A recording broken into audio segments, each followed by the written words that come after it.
donc comme ni ñu ko waxee ñu dellusiwaat ci biir plateau bi daal di waxtaane sunu rubrique actualité ki koy def mi ngi fi moom Alioune Sow dañuy daal di njëkkee ci li nga xam ne nii moom moo di ca Mali dafa mel ni dafa am résistance de la junte. comme ni ñu ko waxee rek. ci biir effectivement waaw c'est vrai que ñaari fan yëpp ñu ngi wax ci waxu la junte militaire. bi nga xam ne donc colonel Koïta mooy gérer dëkk bi depuis un certain nombre de temps depuis le coup d'état bi nga xam ne moom la def il y a quelque temps. c'est vrai que sama veste bi rafet na est-ce que yow dinaa ko may dëgg est-ce que ma may ko wala ma may ko may. ko sol ma ngay xool. non dama gën a bég dama koy dee ko sol dina ko war a jàpp. dee ko sol ma ngay xool loolu moo may bégal. non c'est vrai dama doon wax ne xoolaat veste bi ma ne mais man est-ce que war naa ko may wala est-ce que war na ko. waaw bu ko may léegi tee ko ñu dem Mali. oui c'est vrai donc du coup. CEDEAO gis ngeen décision bi mu jël fan yi nee nañu donc dañuy sanctionner maanaam dañ koy defal embargo maanaam dara dootul duggati Mali parce que tout simplement waa CEDEAO nee nañu kontaan nañu ci waa Mali bi nga xam ne nee nañu ñoom donc lii leen CEDEAO wax duñ ko def te li leen CEDEAO wax li ci ëpp solo mooy ñu organiser ay élections respecter calendrier bi nga xam ne moom la leen CEDEAO dikkal maanaam nee na leen yéen temps bii ngeen fi war a toog yéen militaires yi def coup d'état Ibrahima Boubacar Keïta waaye temps bii ngeen fi toog aussi pour mën a organiser ay élections temps boobu nag CEDEAO nee na dafa commencé di yàgg donc du coup comme ñi nga xam ne ñoom ñoo ŋànk nguur gi en ce moment te ki ko jiite di le colonel donc je crois qu'il s'appelle Assimi Koïta moom nee na ñoom pareeguñu parce que dafa am yoo xam ne dañ ko war a lijjanti ñoom ci seen biir réew ba réew bi am benn espèce su équilibre am benn espèce su tranquillité paix sociale bu leen di permettre ñu mën a organiser des élections donc normalement le problème bi moom mooy gars yi nee nañu comme waa Mali gouvernement bi en tout cas ñi nga ko nguur gi en ce moment dégluwuñu leen donc waa CEDEAO nee nañu dañ leen di sanctionner bi du dara la dudul dara dootu fa duggati lépp lu doon dugg Mali nga xam nga Mali ñun suñu dëkk yi ñun ñëpp dañu dépendant yu bari dañ koy jëlee bitim réew donc bu ñu leen defee embargo yu bari doon jóge bitim réew dootu fi Mali dootu ko recevoir di donc ci seen autonomie boobu ñoom amuñu am autonomie autosuffisance pour mën a dund normalement donc ça pose un gros problème donc du coup ñu Assimi Koïta mi bi mu décidé loolu je crois que c'est Assimi Koïta en tout cas Koïta la sant Assimi Koïta bi mu décidé loolu ba pare peuple malien bi dañu ànd ak moom muy ñi ci biir ak malien yi nekk à l'extérieur dañu ne ñoom ànd nañu ak waa ji li mu def du CEDEAO moo leen di imposer ñoom li ñu war a def surtout que CEDEAO bi nga xam ne dafa nekk ci sous la coupole CEDEAO bi nga xam ne France moo koy dicté pour mu def lu leen neex donc ñoom ànduñu ak CEDEAO boobu ñii ni nga naan CEDEAO bi c'est un syndicat de président de la République ñoo xam ne seen intérêt rek la ñuy sóoraale donc CEDEAO tekkiwul dara donc amuñu ñoom ña naan ne da ñoom ñooy imposé Mali kii alors que Mali ñoom sax li ñu ay délinquants lañu Mali sax li expliqué ñoom waa Mali surtout ñi ngànk nguur gi nee nañu ñoom dëkk bi dafa amagul tranquillité xam nga le Mali fait plus de 1 million de kilomètres carrés. xooleen Sénégal matul 200 000 kilomètres carrés Sénégal yëpp ak ni mu toll. Mali mat na juróomi yoon Sénégal. Mali ëpp na ñaari yoon la France parce que la France fait 550 000 kilomètres carrés Mali fait plus de 1 million presque 1 million 200 000 je crois que après le Soudan Mali mooy dëkk te Soudan sax léegi di dagg nañ ko en deux pays. donc après le Soudan c'était le Mali donc foog naa fu ñu toll nii est-ce que Mali dekkul dëkk bi nga xam ne moo gën a yaatu en termes de superficie ci Afrique donc plus de 1 million 200 000 kilomètres carrés c'est énorme pour le Mali donc nee nañu ñoom mënuñu contrôler Mali il faut ñu contrôler ko pour mën a organiser ay élections normalement te gis nañu il y a beaucoup de problèmes depuis quelques années ak Touareg yi résistance Touareg yi ak arabe yi mooy ñooñu la mooy islamistes yi ak yi demee noonu ñu ngi foofu ñii ñu ngi ci à l'est est ouest ñi nekk dans le sud ñi sonal nañu dans le nord solo nañu Maliens yi donc moom nee na mënuñu organiser ay élection tant que stabiliser yu ñu dëkk bi te leen benn moyen rek la ñu am pour stabiliser dëkk bi benn kese moom mooy fexe ba xeex ak militaires yi je termine Théo après je te reviens xeex militaires yi xeex pardon du coup tu m'as un peu kii donc xeex rebelles yi côté kii bi ñooñu nu mu tuddati côté mooy gars yi mooy non Touareg yi. beneen côté bi mooy côté islamiste yi donc loolu dafa métti nee na ñoom mënuñu organiser élection ci xeex boobu te loolu la ñu yàgg def moo tax Mali musul stable léegi nee nañu nag ñoom lenn la ñuy def benn solution kese la ñu amuñu benn solution tant que dëkk bi amul tranquillité ñoom duñ ko def te ñoom ñooy am seen calendrier bopp du waa CEDEAO ñoo leen koy imposer je crois que ils ont raison à certains égards te surtout nee nañu li leen gën a métti mooy France dañu commencé di gis ni amatuñu contrôle le Mali réew ma parce que xam nga lu tax parce que France ñoo doon assurer sécurité réew mi mais Maliens dañu commencé di jël ay étrangers yi duñ dara lu ay pratiquement ay mercenaires lañu nga xam ne Russie la ñu jógee Russie mooy dëkk bi nga xam ne Vladimir Poutine moo ko jiite donc ay mercenaires ñëw pour sécuriser renforcer leen ñoom armée bi ci ak France li mu am pour sécuriser réew mi donc loolu dafa naqari France parce que France dafa xalaat ni après yooyu xam nga yooyu boo ko defee réew ba pare après xëy na peut-être am na ay traités yoo xam ne di ngeen ko signé ak yu demee noonu donc France day commencé di perdre terrain bi te Mali dafa yaatu donc forcément ça le pose un problème léegi de ce fait ñëpp a ngi soupçonné ni France moom mooy imposer CEDEAO mais CEDEAO problème mooy CEDEAO lan mooy problème mu CEDEAO CEDEAO est-ce que am na njëriñ CEDEAO boo nga xam ne mais vraiment mais ñi ngi dajal naan ni waxu Mali mais est-ce que Alpha Condé bi mu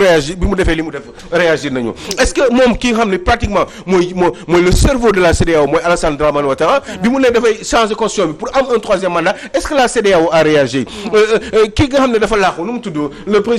l'ancien président tchadien Idriss Déby toog na fi mais amul lu mu yàqul CEDEAO Idriss Déby nee nañu man constitution bi boo gisee ma koy changé di ko changé waat di fi toog pendant plus de 20 ans depuis 25 ans bi ma defee coup d'état nu mu tudd ki gaañu Hissène Habré eh ben c'est parce que France moom doon wax may changé constitution bi parce que nee nañu ñoom dañ ma soxla ba tey pour la tranquillité ak la bande d'Aouzou ak seen frontière ak et cetera donc CEDEAO franchement ñun franchement adduna bi yëpp xam nañu CEDEAO c'est un groupe boo xam ne moi je pense que ils ne servent pas à grand chose à la limite sax bon on peut les appeler tout ce qu'on veut mais ce sont des gens qui ne sont pas forcément crédibles parce que ils disent des choses et le contraire ils ne fonctionnent que par rapport aux intérêts de la France moi je veux bien que vous fonctionnez par rapport aux intérêts de la France mais aussi par rapport aux intérêts ndax dëkk bu nekk am na intérêt am c'est vrai que ñun aussi pardon ñun ñi ci wàllu si nag ak Air Afrique non mais il y a des informations yoo xam ne boo gisee après sa xol day dagg quoi mais ñoom France Emmanuel Macron jël na les décisions à 14h. Donc à 16h 2h de décalage ñun tamit fii sunu réew mi daal di jël yenn décisions. mais la nga bëgg aussi coono xam nga aussi en même temps il faut qu'on soit lucide xam nga ñun aussi suñu yëf. dafa am nga Théo réagir après ma dellu si waat ci li ma ko wax par rapport ak Thioro li nga wax parce que am na solo trop ban Thioro li nga wax noonu parce que aussi il faut ñu réfléchir en profondeur est-ce que ñun mënal nañ suñu bopp parce que Thioro moi je pense que aussi ñun mu fi nekk di yuuxu di machin ak yooyu bon vous entendez beaucoup ça France dégage France ça va pas France daf ñuy kii mais en même temps aussi boo leen demee fii à côté mais sécurité Sénégal mi ci benn côté kan moo ko yor ku dul France xooleen benn élément français nga ne dañ fi ñëw nii rek pour croiser les bras mais société militaire français yi nekk fii en permanence nii la moo tax ñu nekk yéen vous pensez que ni parce que mënaluñu suñu bopp aussi suñu ceeb matul suñu dugub matul suñu mboq matul suñu ndox bu ñu naan pour mu set matul ñun amuñu dara lu mat suñu essence matul suñu kérosène matul suñu machin ji dara matul mais quand même il faut mais Thioro bu nekkal ci biir kër boo xam ne ñu tekk woo dara kan moo lay yor mais borom kër gi moo lay yor quoi il faut que nga noppi Thioro xam nga il faut que ñu noppi parce que mënal la guñu lenn rek la ñu mën a def mooy ñu commencer di liggéey ndànk liggéeyu max fexe ba mënal suñu bopp ba am autonomie pour mën réagir parce que nii tey nii bés bu ñu réagir doon ci yenn affaires yi ngeen xam ne te Mali ku leen bàyyi ñu mën a seen bopp ku leen bàyyi incha allah ñu mën a seen bopp Théo attention au blocus contre le Mali bu war a am mën na am ay conséquences yu dramatiques pour notre économie parce que dans notre coopération avec le Mali ñun dañ am produit yëpp yuy dem Mali port Dakar bi lay jaaree pour dem camion yi yóbbu ko te presque dinañu andil 400 milliards alors que nous notre relation avec la France ne dépasse pas 264 milliards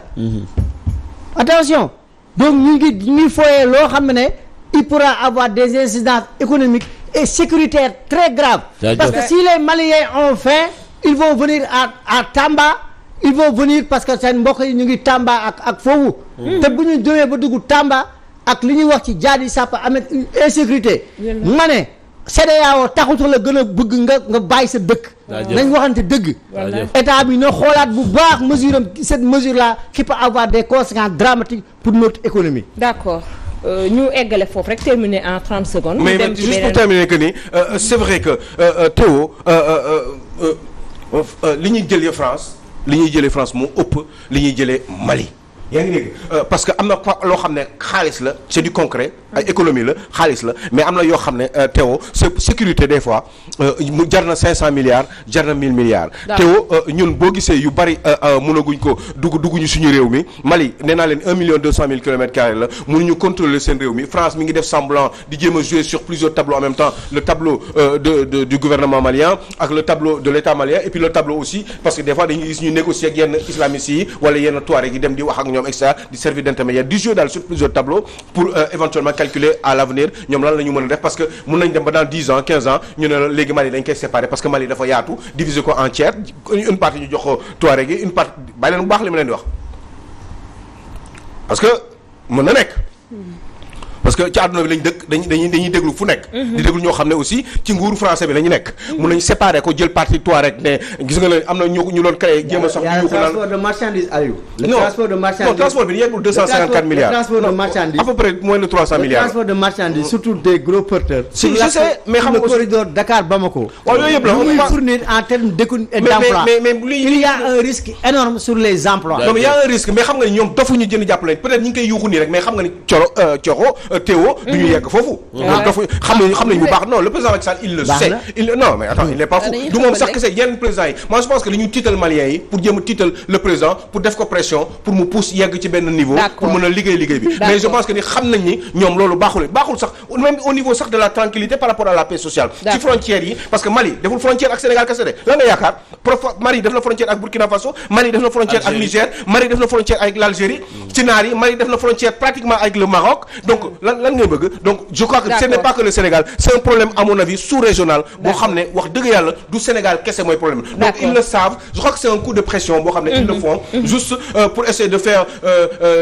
kii Koïta pression ko pour mu liggéey mais je crois que c'est pas ça qui règle le problème c'est surtout la France qui a peur de rater son contrôle qu'il a depuis 50 ans sur justement la sous-région surtout les pays francophones d'Afrique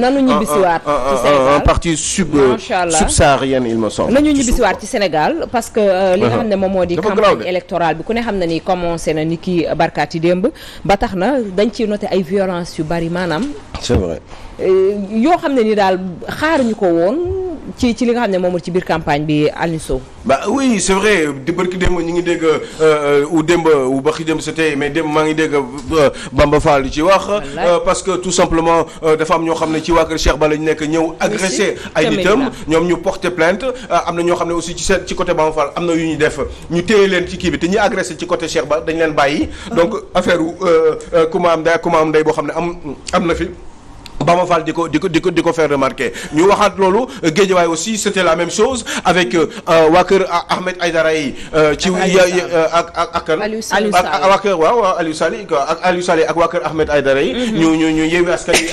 ak Benno Bokk Yaakaar bon Lat Diop la je pense que waa kër Golf Sud yi la donc du coup ñu jaxasoo foofu commencé di fa reyante ba je crois que am na ñoo xam ne ñu ngi si dem hôpital je crois que ñu waxaat loolu démb aussi c'est pareil loolu avant-hier la démb aussi c'est pareil ñu dem Mbour c'est pareil kii Sira Ndiaye donc mi ngi wax ci agression bi nga xam ne waa kër Ousmane Sonko yi def nañ ko mais comme nu mu tudd xaw ma Abdoulaye Tall def na ko groupe boo xam ne dañ ñëw dégg naa des gens qui sont reconnus comme ça ba ndaw si nee na def na porté na plainte ñëw agressé ay nitam ba am nañu koo xam ne dégg naa ñoo xam ne sax nee nañu ndaw si nee na moom kooku ñooñu du ñu sax ay militant Yewwi Askan Wi mais ay garde corps yoo xam ne la ay des gros bras quoi qui sont autour d'Abdoulaye Tall et qui l'ont agressé moom nee na ak ay nitam am ñoo xam ne sax nee na dem nañ si hôpital nee na sax porté na plainte bon am na ñoo xam ne aussi ay journalistes yoo xam ne nee nañu jéem nañu jot Abdoulaye Tall pour am ay explications par rapport à ça mais il n'a pas voulu répondre wala dafa bañ a réagir daal ci affaire boobu je pense que yu mel ni su amee kilifa yi dañu war a réagir wax li xew exactement bu fekkee ni dafa am ay nit yoo xam ne ci ñoom lañ jóge def yooyu ñu dénoncer ko avec la plus grande ardeur expliquer ni ñoom kii taxu leen a jóg parce que aussi bon mu ñu nekk des fois man na ma mës a dégg aussi coxo Ousmane Sonko wax bu am solo nee woon na yi bali yuy xew fii ci réew mi li xew Pastef moo gën a pire il faut pas que loolu muy continuer bu fekkee ni loolu la parce que aussi waruñu am benn état d'esprit boo xam ne dañuy naan ñii ay nitu violent la ñu loolu image boobu baaxul pour un parti boo xam ne dafa aspirer pour récupérer le pouvoir ëllëg bu ñu nee ba Ousmane Sonko ne lii xew biir Pastef moo gën a pire ci en termes de violence que lii xew Sénégal je crois que c'est parce que moment boobu xam naa sax moment jéngu la parce que yooyu sax en général bu ñu koy wax on le dit on lave le linge sale en famille mais bu demee ba di ko wax ci biti c'est parce que da doon quelque chose boo xam ne mi ngi commencé di jéggi dayoo di indi ay problèmes par rapport ak l'image et la crédibilité du Pastef et ce n'est pas bien pour un parti qui est censé un jour parce que Pastef mun na un jour téye réew mi donc am na ay attitudes yoo xam ne war nañu ko am te li ñu wax ci Abdoulaye Tall ba Sira Ndiaye dem porter plainte je crois que ça aurait été une bonne idée au même moment Abdoulaye Tall nga xam ne mooy responsable bi nekk candidat donc Yewwi Askan Wi foofu ca Mbour moo waroon réagir avec la plus grande ardeur wane ni lii àndu ci wàll bu fekkee ne ay nitam la ñu dina leen sanctionner te dina bàyyi yoon mu def liggéeyam et que ñoom loolu ànduñu ci ñu wax de la manière la plus donc officielle waaye le fait que mu teereewu noonu waxul Abdoulaye Tall ce n'est pas forcément une bonne idée te su ma nekkoon seen conseiller dinaa leen wax ñu jóg ci loolu pour éviter justement d'entacher la crédibilité donc du parti donc Pastef. d'accord mu mel ni waxtu bi ñu cërale woon dafa daal di jeex ne sax waxtaan bi jeexul ndax dese woon nañ beneen point muy poste de premier ministre bi nga xam ne nii waroon nga ci waxtaan waaye du kaduk incha allah du kaduk bu subaa may ci téléspectateurs yi bu baax a baax macha allah tu as très très très bien travaillé tu me donnes envie de revenir le lendemain. yow tey da nga ma jox envie ma dellu si waat parce que man boo ma naan ay tu as bien travaillé nii rek te xam nga mooy xale boobu noonu xale boobu ñuy may tàngal quoi xam nga mbay xale boobu ñuy may tàngal ne ko waa kay am moom petit am bonbon bi waaw xam nga da ngay gën a liggéey pour ñëwaat la laa ne ko colo may ma tàngal meew dama cuxu quoi instant bi damaa dugal bi jox na ma xaar suba may na ma tàngal meew pour de suba bu ma ñëwaatee mu mayaat ma tàngal xam ngeen tàngal meew biñu nekkee xale sama signal da lay jël nakal tàngal meew quoi sama bàjjan léegi balaa ngay tàggoo comme la toile dafa waroon a am ma waroon def la toile ndax am na ay points essentiels yoo xam ne nii bëggoon naa ñu waxtaan ci mais comme waxtu bi xoj nañu dañuy joxe sujet rek incha allah joxe dig daje ni ki jeudi ginnaaw suba la donc am na ci yoo xam ne nii moom mën nañ ko indiwaat ni ki jeudi rek ku ci mel ni Serigne Habib Sy Dabakh moom mi nga xam ne gis nañu vidéo bi nga xam ne mi ngi daw ci toile bi ak li mu wax ci élection yi waaye itam jagleel ko Benno Bokk Yaakaar ak li nga xam ne nii moom moo di projet de loi bi nga xam ne waa ànd sàmm jikko yi daal nañ koy jébbal ñi nga xam ne nii ñoom ñoo di